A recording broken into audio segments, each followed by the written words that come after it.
Hola reina, hola rey, ¿cómo estás? Bienvenida, bienvenido a Metamorfosis y Vida con María Avalon. Hoy vengo a hablarte de Yeshua, de Judas, del rol del adversario y de la ley de la resurrección, puesto que todo esto que acabo de decir está intimísima y profundísimamente relacionado. Antes de comenzar, voy a hacer un repaso por las fechas en las que estamos. Hemos estrenado el mes séptimo, julio, es el tercer estreno de la semana. El lunes estrenamos Luna Maya, la última del sincronario. El miércoles estrenamos Luna en Cáncer, la luna de las lunas. Y hoy estrenamos mes del calendario occidental, que si bien no es un calendario que nos dé demasiada evolución, pues en algunas cosas es positivo, como por ejemplo en cuanto a la numerología. El número 7, uno de los más importantes y de los más repetidos en todas las tradiciones, que está relacionado también con el número 16. Si a 7 le sumamos el año en que estamos, 6, nos da 13, relacionado con el 4 y relacionado con el 22.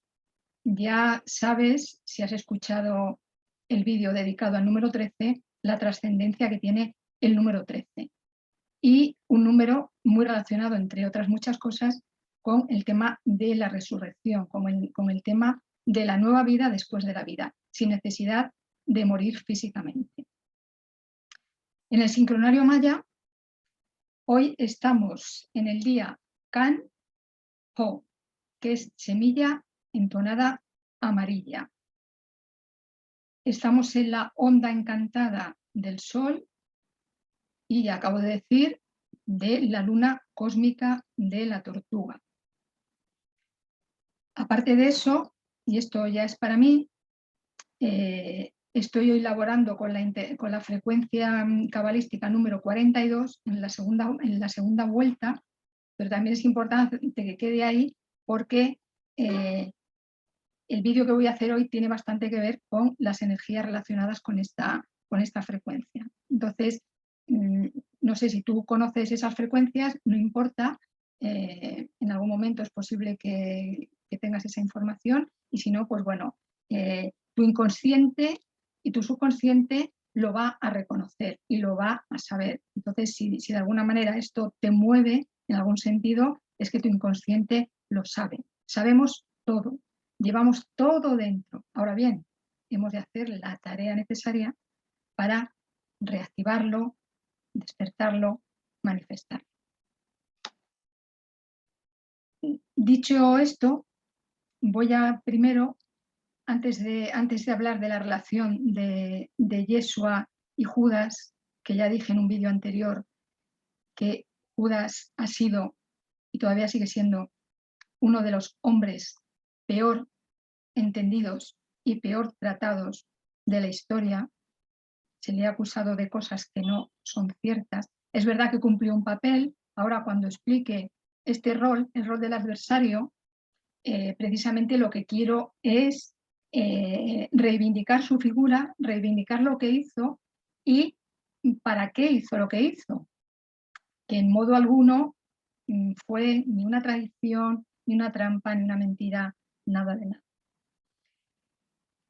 La resurrección también tiene que ver con uno de los rayos de fuego cósmico, que es el rayo oro y rubí, que no es la mezcla del oro con el rubí, un color parecido al naranja, no, es color oro por una parte, color rubí por otra y los dos juntitos, no mezclados, juntos, unidos.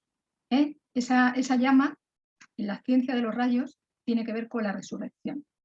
Y por supuesto, tiene que ver con la resurrección este ser, la mariposa, una clara representación de la resurrección, o dicho de otra manera, de la metamorfosis. De ahí el nombre de este canal, de ahí el nombre de uno de mis sitios web, de ahí el nombre de mi correo electrónico, que desde 2013 llevo utilizando esta expresión metamorfosis y vida, puesto que la metamorfosis, la transformación la resurrección siempre es necesaria y siempre que hacemos uno de estos procesos llegamos a una nueva vida o a un nuevo proceso o a un nuevo escalón de la vida, que es en el que estamos ahora más que siempre, individual, colectiva, planetaria y cósmicamente hablando. Este rol del adversario relacionado con la resurrección, relacionado con el número 13, relacionado con el paso a un estado evolutivo de mayor consciencia, de mayor comprensión con H, de mayor comprensión, de mayor capacidad de creación. En la cosmología egipcia está representado por dos arquetipos. Esos dos arquetipos son Sobek y Horus, a los que yo en 2019 dibujé así. Este es Sobek, el dios cocodrilo, este es Horus, el dios halcón. Simba es una representación de Horus. Mufasa es una representación de Osiris. Sarabi es una representación de Isis. Y Scar es una representación de Set. De estos 4 arquetipos hablé en el vídeo anterior, que si no has visto te recomiendo que veas. El linaje de las Magdalenas y las sacerdotisas de Isis. Y en este, que voy a hablar de Sobek y Horus, Sobek y Set no son exactamente el mismo arquetipo, sí tienen muchas cosas en común. Entonces, de alguna manera, lo que acabo de decir de Set en cuanto a Scar, pues también lo podemos aplicar al rol de Judas, y la parte de Horus, de Simba, la podemos aplicar a Jesús.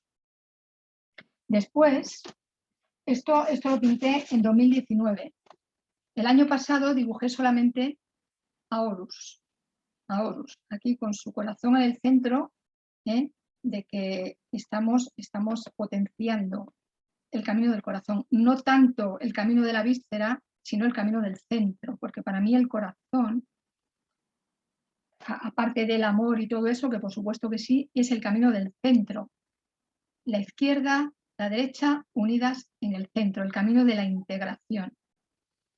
Entonces, en la cosmología egipcia, el dios cocodrilo Sobek, ya sabemos que en nuestro ADN hay ADN reptil, igual que hay otros muchos ADNs, tenemos 12 hebras en el ADN, hemos estado funcionando con 2, en el mejor de los casos con 3, lógicamente de 2 a 10, o de 3, de 2 a 12 hay 10, de 3 a 12 hay 9, a medida que se vayan abriendo esas hebras, iremos llegando a mucho más talentos, capacidades, habilidades que forman parte de ese código genético que hasta ahora estuvo dormido. Uranazo de hoy. Estaba escribiendo en la computadora, para preparar el vídeo, estaba escribiendo la palabra desierto. Me he equivocado, entre comillas, porque ya a estas alturas sé que la equivocación no existe. Y en vez de poner desierto, escribí despierto. Y ahí llegó el uranazo. Al quitar la P, me he dado cuenta de que desierto, si entre la S y la I ponemos una P, entonces obtenemos despierto. ¿Despierto a qué? Despierto en el sentido de primera persona del singular, yo despierto a la nueva vida. Yo despierto al oasis después de atravesar el desierto, porque es imposible llegar al oasis si no atravieso primero el desierto. Es imposible llegar a la luz si no atravieso primero la oscuridad. No tanto la oscuridad que me rodee, que sí, sino mi propia oscuridad. Esa noche oscura del alma de la que hablaban los místicos del siglo de oro español, especialmente Juan de la Cruz, Teresa de Ávila también, con otro lenguaje, con otras palabras, también hablaba de ese tránsito que he de hacer para llegar a la luz. ¿A la luz de qué? A la luz de mi ser, Por lo tanto, yo despierto. ¿A qué despierto? A lo que soy en verdad. En la medida en que despierto, resucito, resurjo, como el ave fénix, renazco sin morirme. En el vídeo de la luna de Cáncer hablé de lo que representa el signo de Cáncer, las aguas primordiales, las aguas superiores. Cáncer, el cangrejo, no es exactamente igual, pero tiene muchas similitudes energéticas y metafísicas con el sagrado escarabajo egipcio. Entonces nos está hablando de eso, de ese nuevo nacimiento, de cuando mamá nos alumbra después de habernos estado gestando en su vientre, pues es lo que estamos haciendo ahora. El número 40 tiene mucho que ver también con la resurrección. El 40 dicen los relatos bíblicos, que pueden ser históricos o no. Ya sabes que yo no me lo tomo literal, lo tomo de manera metafísica, de manera alegórica, de manera mística. Nos habla de que el pueblo israelita, después de salir de Egipto, anduvo 40 años por el desierto. También se nos habla de Yeshua, por ejemplo, en su, mejor dicho, el alma que encarnó como Yeshua, en esa encarnación estuvo, o se nos dice que estuvo 40 días en el desierto. Es decir, el número 40, que es el arco superior del 4, la cuarentena, todo eso tiene que ver, siempre que se pasa una cuarentena, no tienen que ser 40 días exactos, siempre hay un salto de conciencia, hay un salto evolutivo.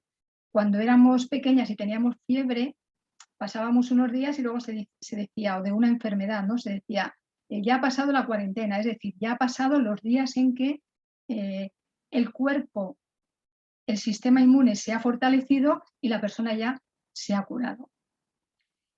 40 fueron, no fueron exactamente 40, fueron más días. El confitamiento o el retiro espiritual colectivo que vivimos en 2020, 20 más 20 da 40, también tiene que ver con esto. ¿Por qué le llamo retiro espiritual colectivo? Porque eso es lo que realmente fue, un retiro espiritual colectivo. ¿Elegido inconscientemente por muchas almas? Seguramente sí, lo fue. ¿Y por qué digo confitamiento? Primero de todo porque me niego a decir la otra palabra. Sobre todo, lo más importante es que realmente estuvimos haciendo eso y todavía seguimos. Nos estamos confitando, es decir, nos estamos endulzando. Y no significa que nos estemos atiborrando de azúcar, cosa que si tomas azúcar te recomiendo que dejes de tomarla, por lo menos esa que se vende refinada. Yo hace muchísimos años que no tomo ni azúcar, ni leche, ni nada de eso. Pero en fin, eso es asunto mío. Nos estamos endulzando, nos estamos volviendo cada vez más blanditos. Por eso el interior del cangrejo, el interior del escarabajo sagrado egipcio, ¿qué tiene dentro? Este cangrejo, este cuerpo, ¿qué tiene dentro? Lo blandito. ¿Qué es lo blandito? Las aguas de la vida. Todos nuestros líquidos, sangre, linfa, el sudor, las mucosas, la orina, todos esos líquidos que forman parte de nuestro cuerpo es nuestra parte blandita. En nuestra parte blandita es donde está nuestro ADN. Y esta parte más rígida, más dura, la piel, los músculos, los huesos, es la estructura que esa parte blandita necesita para poderse manejar aquí. De ahí lo de software y hardware.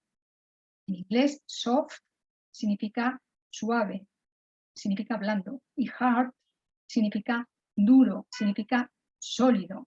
Pues se está confitando nuestro software, nuestra parte blanda, todos nuestros códigos instaurados, inscritos en nuestro ADN, para que la parte dura, esta, que es la que aquí se mueve, manifieste cada vez más esa dulzura, esa suavidad, ese confitamiento, esa alquimia interior, ese guiso que se está produciendo por dentro. Me gusta hacer o patatero cocinar, me encanta hacer alquimia, de muchísimas maneras. Entonces, todo eso estas palabras pues, nos ayudan a comprender todo lo que se está produciendo, todo lo que se está cociendo, todo lo que se está cocinando por dentro y por fuera. Como somos parte de un todo, cuanto más confitada esté yo, más confitado estará lo que me rodea, más confitamiento transmitiré al planeta, al sistema solar, etcétera, etcétera, etcétera. Bueno, entonces, ¿qué relación tienen Sobek y Horus con Yeshua y Judá? Toda. Y Judas. Tiene toda la relación. Sobek y Horus representan en la cosmología egipcia, el cocodrilo representa nuestra parte más primitiva. De hecho, en el cerebro humano, el primer cerebro o la primera parte del cerebro que se forma es el cerebro reptil, porque es necesario para la supervivencia. Es el que mantiene, el que da vitalidad al cuerpo, y luego se van formando el resto de los cerebros hasta que llegamos al neocortes. El neocortes está representado por el dios Horus. Precisamente estamos haciendo ahora un tránsito, una metamorfosis entre la supervivencia, que ya la supervivencia ya la vivimos de manera muy amplia, y ahora estamos de camino hacia la vivencia, hacia la pervivencia, hacia la vida auténtica. La supervivencia implica lucha, implica enfrentamiento, implica dolor. La vida no, la vida implica lo opuesto de esto. La vida implica vivir, vivir con alegría, vivir con arte, vivir disfrutando. Eso significa que no voy a hacer los procesos que haya que hacer. Sí, la responsabilidad, la disciplina, la perseverancia, todo eso siguen estando presentes y van a seguir estando presentes. Ahora, ya no tiene que ser a través del dolor, no tiene que ser a través de estar triste, de ser pobre, de carecer. No. La divinidad nos creó para que fuéramos felices, prósperas, abundantes, todo. Lo que pasa es que, bueno, por el camino pues nos fuimos distrayendo y por eso ahora estamos terminando de pasar por el desierto, nos estamos acercando cada vez más al oasis, nos estamos acercando cada vez más a esa tierra prometida, en la que está llena de ríos por los que corre leche y miel, que está llena, o una tierra en la que los frutos se dan de manera abundante. Ahora bien, hemos de hacer la tarea de producir, de sembrar, de llevar esas semillas, de labrar esa tierra para que esos frutos realmente se produzcan. Nadie lo va a hacer en nuestro lugar. Somos quienes estábamos esperando que vinieran para hacer de la tierra el jardín del Edén que está destinada a ser y que tantas otras veces fue. Ya vinimos, tenemos todas las ayudas del mundo, claro que sí, cómo no. Nuestros guías nos acompañan. Aquí nadie viene con la maleta vacía. Aquí todo el mundo viene con múltiples talentos, con múltiples habilidades, en compañía de sus guías, de su equipo, de su linaje o de sus linajes. Hay almas ya muy viejas que pertenecen a muchísimos linajes. Todo eso viene con nosotros. Claro, este hardware es el que tiene que hacer la tarea ahora. ¿Con todos los software del mundo? Claro que sí. Cada hardware hacer su trocito. Entonces, en la mitología egipcia y en las historias egipcias, Sobek y Horus se enfrentaron. Se enfrentaron porque cuando Horus era el heredero del trono de Osiris.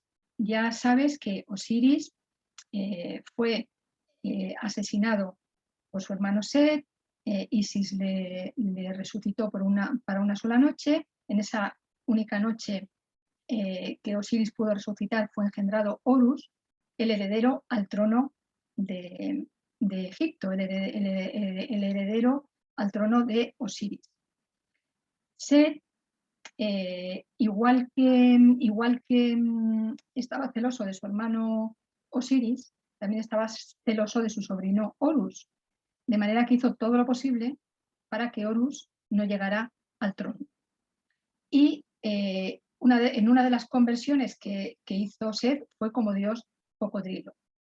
Horus también se podía convertir en distintos dioses o en distintos arquetipos o en distintos seres. Por lo tanto, ambos tuvieron distintas transformaciones y se enfrentaron multitud de veces, hasta que finalmente Horus venció, porque el neocortes, la conciencia, el amor, la luz, siempre vence a sus opuestos. No importa cuánto tiempo lleve, no importa cuánta energía se haya empleado, porque al final toda esa energía que se ha empleado se recupera y la luz se fortalece con esa energía que utilizó.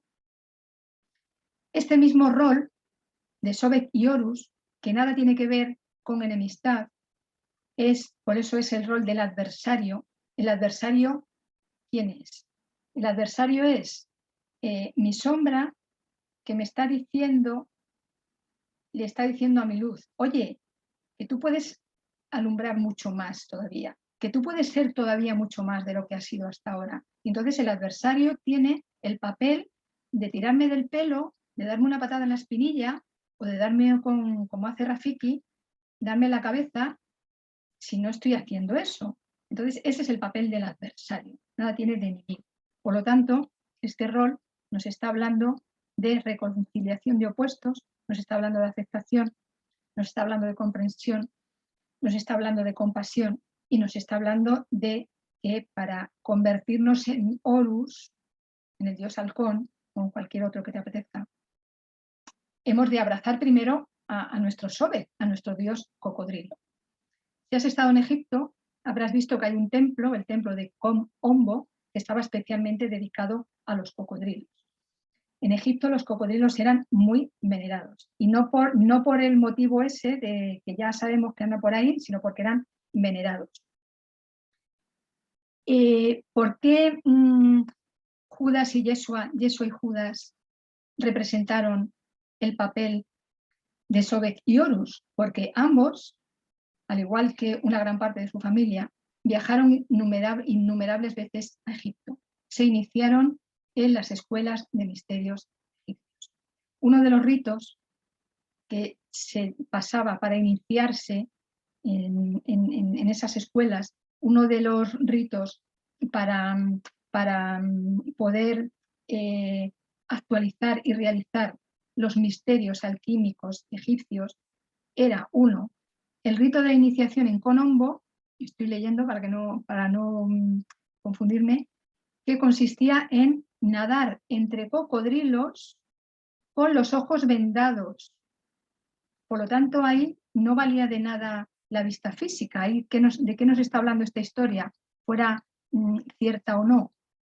Nos está hablando de la necesidad de taparnos los ojos para introducirnos en nuestro interior y escuchar la voz del alma, escuchar la voz de la esencia, escuchar y ver la voz de la intuición. Entonces, quienes tenían, claro, ¿no? Ese rito de nadar entre cocodrilos, esa iniciación no se hacía el primer día que entraban en la escuela, ya era cuando se llevaba un tiempo y cuando se tenía un cierto grado. De hecho, muchos de los iniciados y las iniciadas, cuando llegaba ese momento, no se sentían suficientemente preparados y no lo hacían. O sea, en ningún caso se obligaba a nadie a nada. Y precisamente de lo que se trataba era de eso, de nadar en el estanque entre los cocodrilos, guiándose por la intuición, de manera que pudieran moverse por el agua sin que los cocodrilos les detectaran. De alguna forma, también, y eso también está pasando ahora, ¿qué significa? Que si estamos suficientemente protegidas con nuestra luz, si nuestra energía y nuestra frecuencia está lo suficientemente alta, podemos ir por un lugar peligroso que nada nos va a suceder. Hay un salmo, ahora no recuerdo cuál es, dice algo así como lo siguiente: caerán 1000 a mi izquierda, caerán 10.000 a mi derecha y a mí no me pasará nada. Para que eso suceda hay que estar en conexión ¿con qué? Con mi divinidad y con la divinidad universal.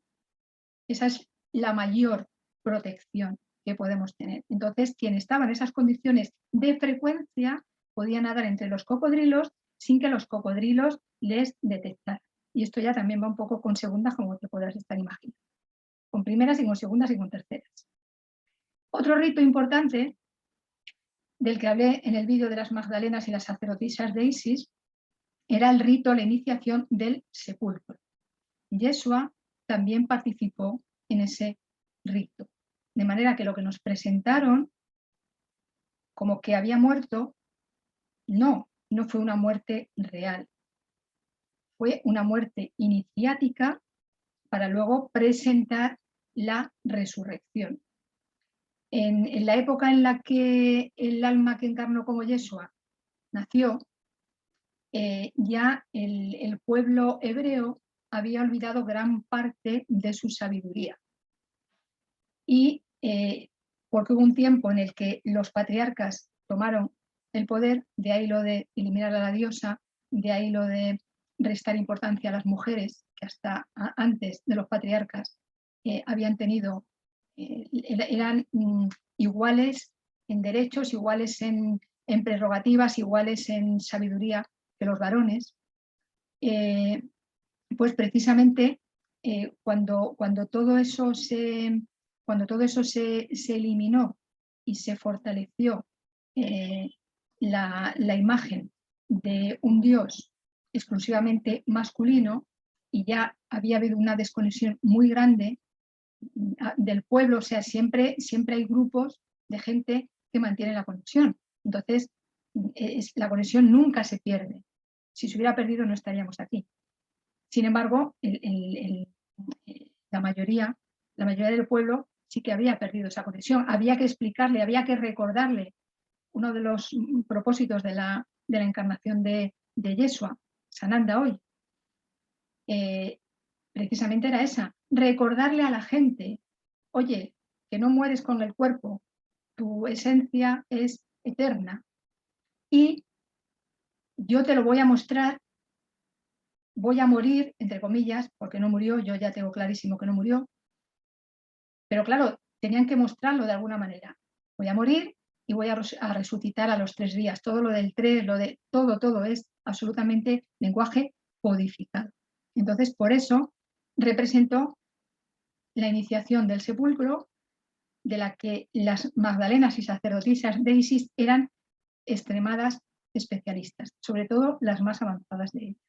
Y sobre todo las pertenecientes al linaje esenio. Eran las sacerdotisas las que asistían en ese rito del sepulcro. Por eso fueron mujeres quienes no solamente cuidaron el cuerpo de Yeshua, sino quienes fueron las primeras, sobre todo en primer lugar su esposa Miriam, las primeras en verle resucitado. Y vuelvo a insistir que todo esto es simbólico. A ver, hay una parte histórica, sin duda. Sobre todo, por favor, quédate con el simbolismo, porque lo más importante ahora, para ti, para mí, para todos, es lo que nos está diciendo todo eso y en qué medida esos ritos de paso nos están a nosotras ahora ayudando a todo este tránsito que estamos haciendo para llegar a esa tierra prometida, a la que no va a llegar todo el mundo.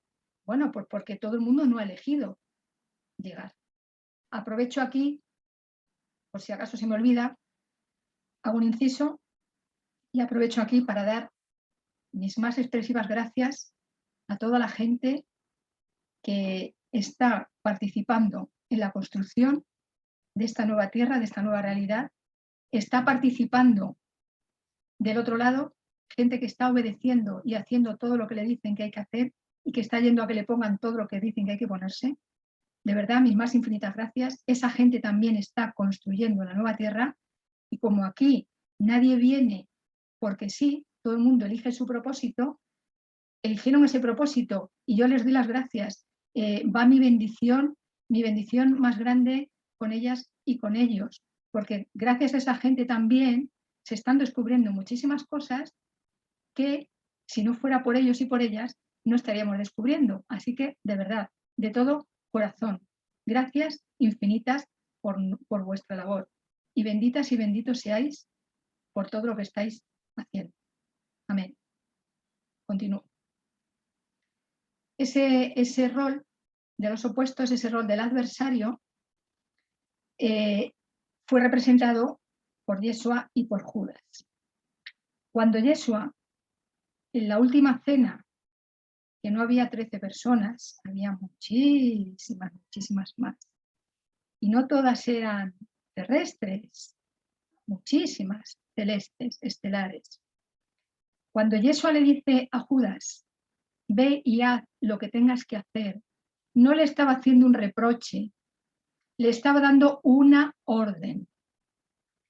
Cuando Yeshua le dice a Pedro, tú me negarás 3 veces antes de que cante el gallo, no le estaba haciendo un reproche, le estaba dando una orden. Y digo yo, vamos a ver, esta pregunta yo me la llevo haciendo mucho tiempo hasta que ya comprendí. Vamos a ver. De verdad no vamos a creer ya, que si te lo quieres creer, oye, estás en tu perfecto derecho, ¿eh? Yo ya no. Hace ya mucho que no. De verdad es comestible, de verdad es lógico que un ser, una esencia de la grandeza de Yeshua no supiera a qué venía. No, es absurdo, no tiene sentido. Sabía de sobra a lo que venía y sabía de sobra quiénes iban a representar los distintos papeles que se representaron. Porque sí, esto es un gran teatro, como decía don Pedro Calderón de la Barca. Esto es un teatro, física y metafísicamente hablando. Como es arriba, así es abajo. Y en este teatro, cada cual venimos a representar un papel y hacemos el diseño del papel y creamos la obra, hacemos el casting, etcétera, etcétera. Y luego venimos y lo representamos. Y los papeles que hemos elegido, pues hay unas almas, unas esencias que representan estos papeles. No hubo cosa más dolorosa para Judas que tener que hacer lo que tuvo que hacer, de verdad. No hubo cosa más dolorosa para él, aun sabiendo que la muerte no existe, aun sabiendo que la esencia es eterna, no hubo para él acto de mayor dolor en su vida que ir a entregar a su maestro, a su intimísimo amigo, porque eran como uña y carne. Entonces, pero claro, tenía que hacer su papel. Por eso Yeshua le dio la orden, porque Judas se resistía, se hacía el remolón, estuvo mareando la perdiz. Y como Yeshua veía que estaba mareando la perdiz, y entonces, claro, el tiempo se tiene que cumplir y las cosas se tienen que hacer a su debido tiempo, en su momento, pues ya llegó un punto en que como vio que no se levantaba, pues ya le tuvo que decir, chavalito, venga ya, que no va a pasar nada, que voy a seguir vivo. Así que por eso le dio esa orden. Lo digo así de una manera desenfadada, porque me parece fundamental que dejemos ya el dolor, el sufrimiento, el que hay Yeshua inocente con lo bueno que era y qué malo era Judas que le traicionó. O sea, ya eso de los malos y los buenos, ya no. Este es un ámbito trino y ya se acabó, ya no hay que elegir, hemos de integrar. Ni malo ni bueno, integro. Ni libertad ni libre albedrío, integro.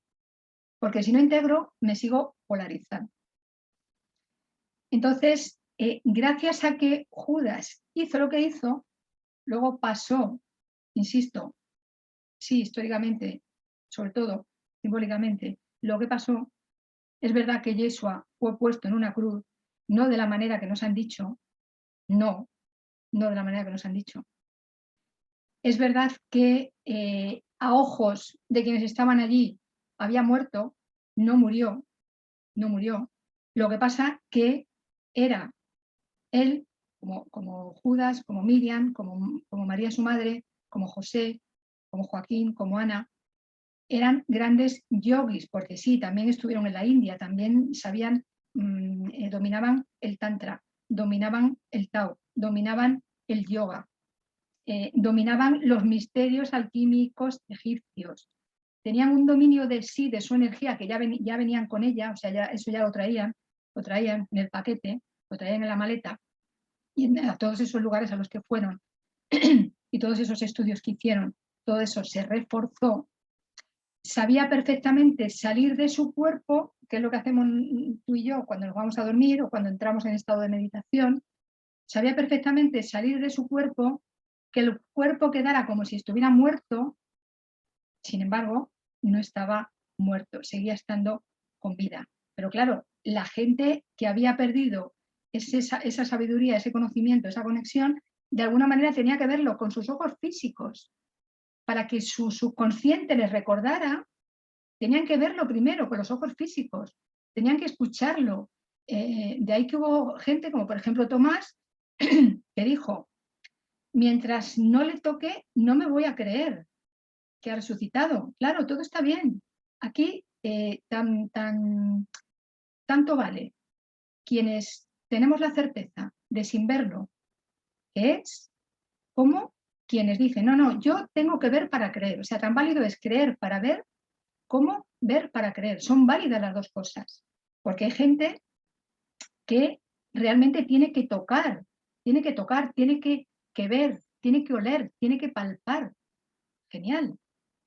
De la misma manera que hay gente que dice, vale, yo tengo la certeza, ¿lo veo con los ojos físicos? No, no me hace falta, porque como tengo la certeza, y la certeza que es que lo sé por dentro, pues ya está. Entonces, para quien tenía que verlo, necesitaba verlo, se hizo esa representación. Lo de representación lo digo con todo el cariño del mundo y con todo el respeto del mundo.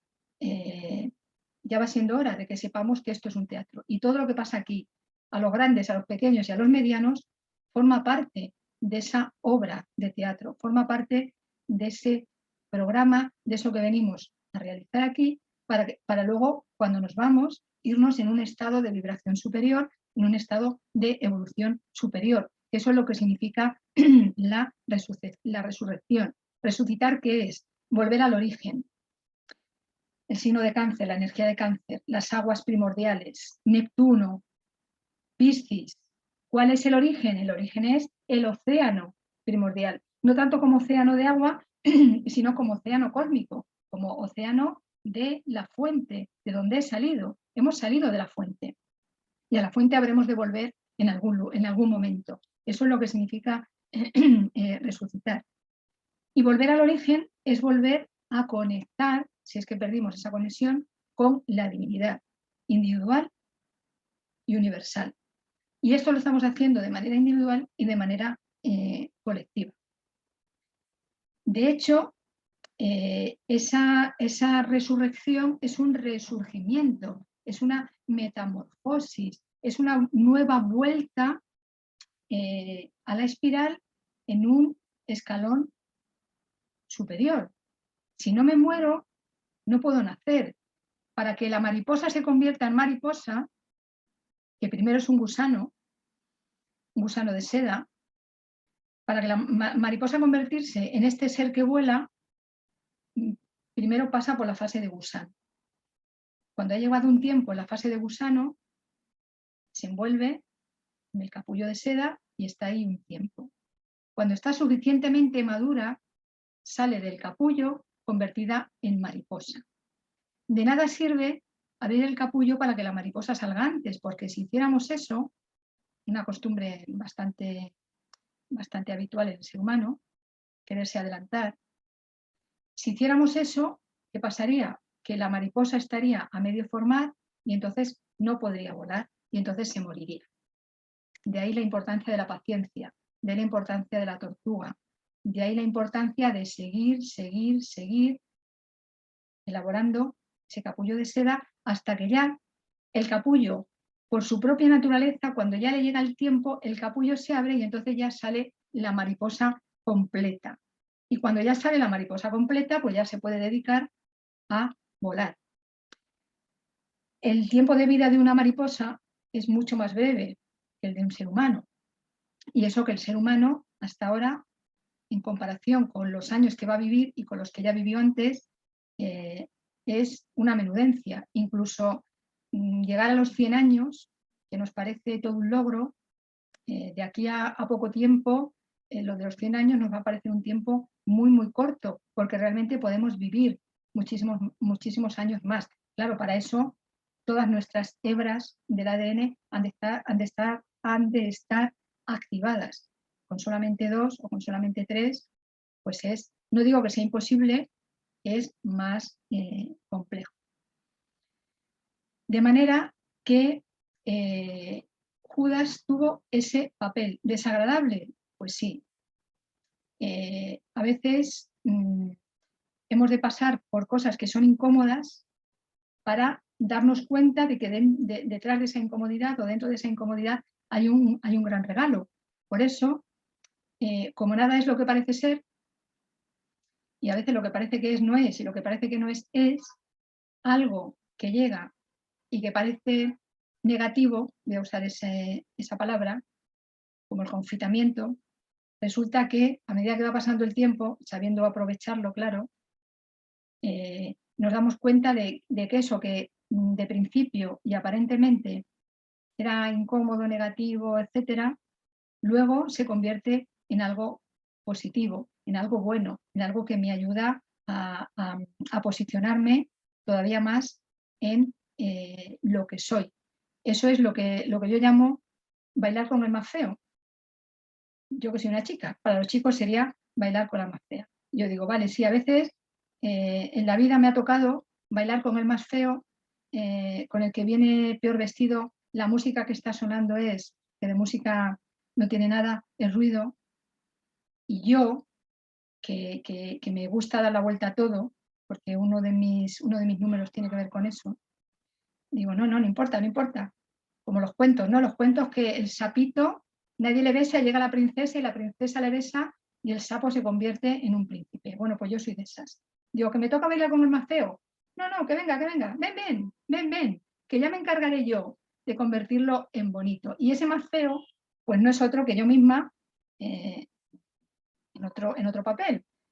Más feo, mal vestida, tocando una música. Claro, si ese bailarín no viniera, pues yo a lo mejor no me daría cuenta de las cosas que todavía quedan por modificar en mí, o por las cosas que todavía quedan por perfeccionar, embellecer, etc.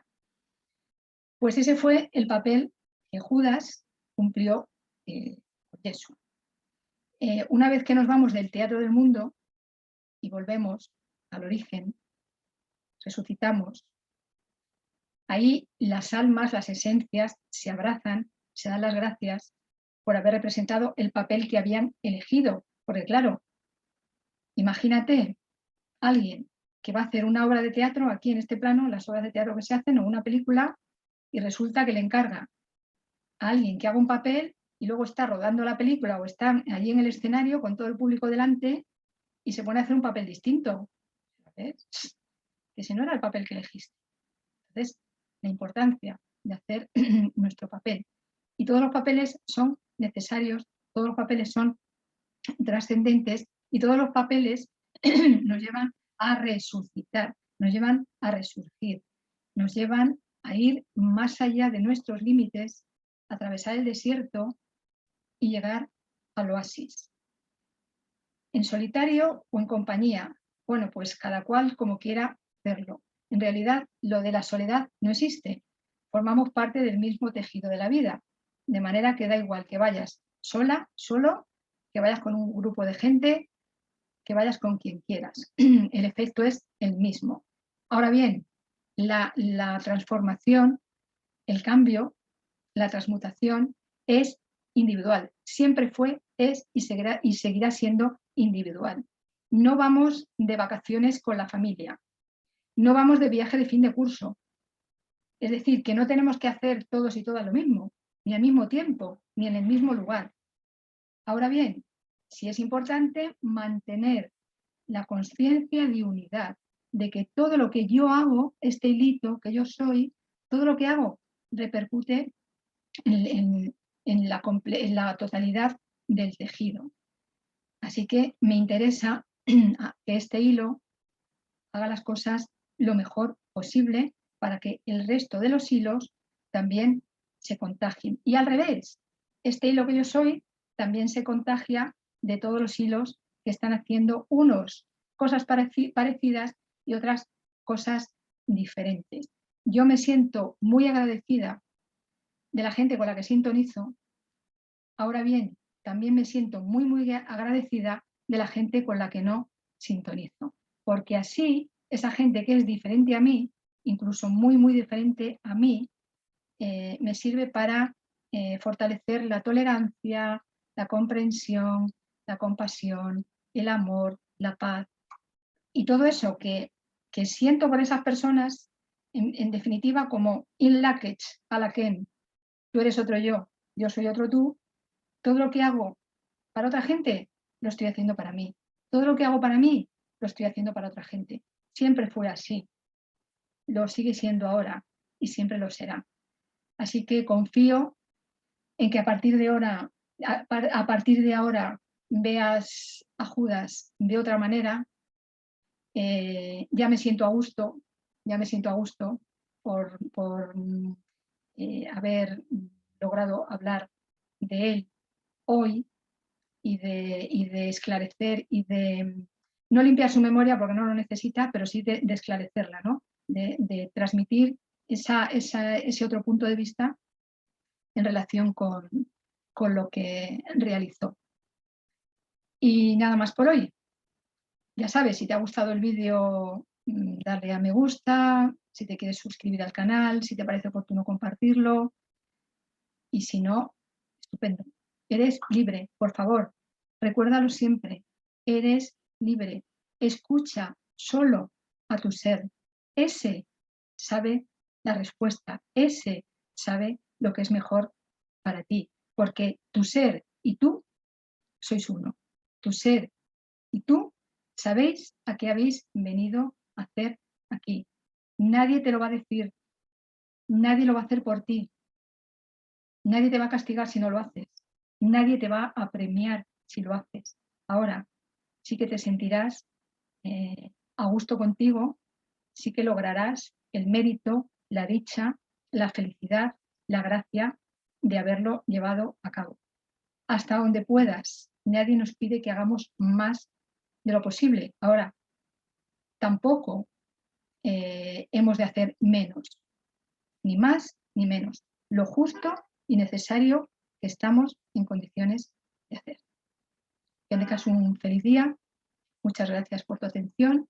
Hasta un próximo encuentro. Besos y bendiciones. Y recuerda también, por favor, la divinidad te ama y te colma de bendiciones todos y cada uno de los días de tu vida. Que así sea.